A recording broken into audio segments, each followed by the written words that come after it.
yo'qotib qo'ygan brasletimni 5 oy deganda mana kir moshinani xuddi shu joydan topdim. Ungacha bilasizlarmi, hayolimga ne gumonlar kelmadi.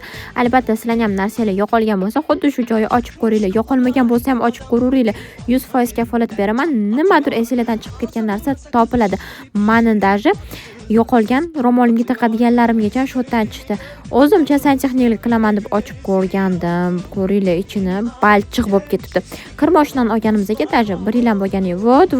Vot mana o'sha qahramon chiqib keldilar sekin-sekin. Buni ichida bo'lsa tugmalar, hamma narsa bor ekan. Sirazi sprey olib birinchi qiladigan ishim cho'tkalab, shqalab tozalab yuborish bo'ldi. Kir mashinalardan sassiq hid kelayotgan bo'lsa mana ko'ryapsizlarmi, qayerdan keladi. Toza yumayotgan bo'lsa albatta latoklarini hammasini tekshirib ko'ringlar.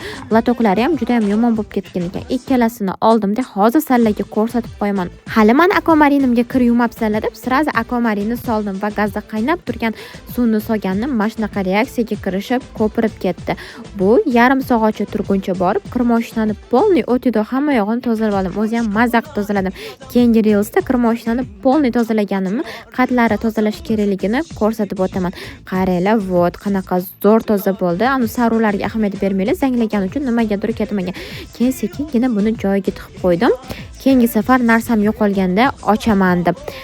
Oxirida shunday yumadim, erimdan santexnika pulini ham oldim.